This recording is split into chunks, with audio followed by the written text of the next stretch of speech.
5 दिनों के अंदर गोकुल में जिसने भी जन्म लिया है कोई बालक बचना ना पाए, सबको मार।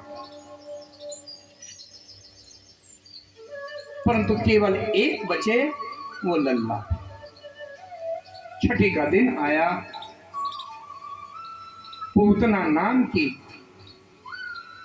एक राक्षसी कंस से कहने, कंस महाराज मैं जाती हूं और गोपी का सुंदर वेश धारण करके मैं जाती हूँ और अपने स्तनों पर विष अर्थात जहर लेकर के लगा करके जाती हूँ। मैं अपने स्तनों का पान लल्ला को करा दूंगी, मौका देख करके और वो उस विष को ग्रहण करेगा और वही मर जाएगा, ऐसा सोच करके। और वो चली पूतना बड़े वेग से और ऐसा सुंदर रूप धारण किया कि गोपियां भी देखती रह गई। परंतु चाल और शारीरिक बनावट जीव के पहचान बना देती है, बता देती है, सब बता देती है। हट्टी कट्टी सभी वहां की गोपियां कहने लगी ये गोपी कहाँ की है, ये तो हमने कभी ब्रजमंडल में देखी ही नहीं, कहां से आई, कैसे आई। परंतु आई होगी कहीं दूर दराज की आई होगी, लल्ला की खबर सुन करके आई हो। नृत्य गान वहां होने लगे, छठी पूजन हुआ। छठी पूजन होने के उपरांत सभी गोपियों ने भोजन किया और मैया यशोदा से नंद बाबा से आज्ञा लेकर के जा रही है। परंतु वो पूतना रूपी गोपी नहीं जा रही है। यशोदा से कहती है मैया मैं तुम्हारा कुछ काम करूं, मैं कुछ काम करूं, मैं लल्ला को झुलाऊं, पालने में बैठे मैं झुलाऊं, ऐसा कहती कहती यशोदा ने सोचा बहुत प्यारी है गोपी है, तो तुम मेरे लल्ला का ध्यान थोड़ा रखियो, और मैं अभी दूध को ओट में रख करके आती हूँ। ऐसा कह करके यशोदा जी अंदर चलेगी और पूतना को मौका मिल गया।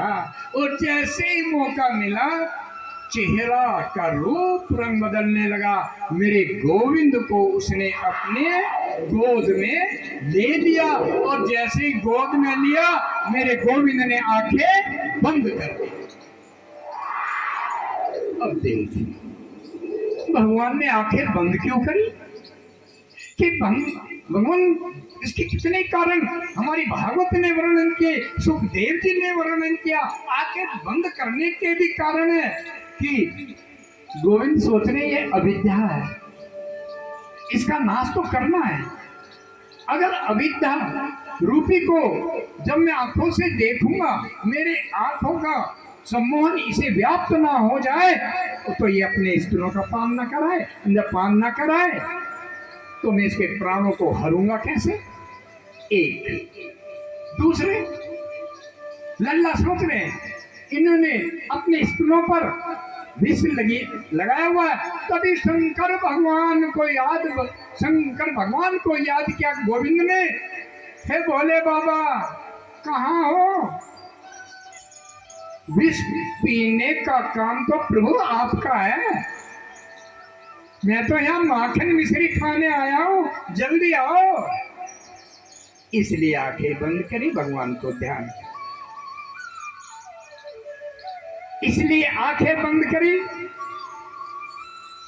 कि खोटी स्त्री का कभी मुख भी नहीं देखना चाहिए, दूर बच करके निकलना चाहिए। और उधर वो अपना काम कर रही है और जैसे ही स्तनों पर भगवान ने आंख बंद करके पीना शुरू किया और फिर जैसे बच्चे की प्रवृत्ति होती है दोनों हाथों से स्तनों को पकड़ लिया। अब वो प्राण पूतना के खींचने लगे और पूतना कह दिया छोड़ लल्ला, छोड़ लल्ला। और गोविंद कह रहा है मैया मैं पकड़ना जानू हूँ, छोड़ना मैं जानता ही नहीं। भक्तों को भी पकड़ते हैं, मैं छोड़ता नहीं फिर। आज तेरा कल्याण होगा। और जब प्राण पखेरु उड़ने लगे उसी समय में पूतना अपने उसी साक्षात रूप में आ गई। और रूप में आते ही चांडालनी रूप में होकर के आकाश मार्ग से लल्ला को लेकर के उड़ी। और जब लल्ला को लेकर के उड़ी आकाश मंडल में ही मेरे गोविंद ने उसके प्राणों का हरण कर लिया। हरण करते ही पहाड़ की तरह पूतना गिर रही है और गिर करके पेड़ पौधे वट वृक्ष धराशायी हो गए। इतना विशाल उसका शरीर था। गिरते ही पूतना नीचे और लल्ला ऊपर खेल रहे हैं।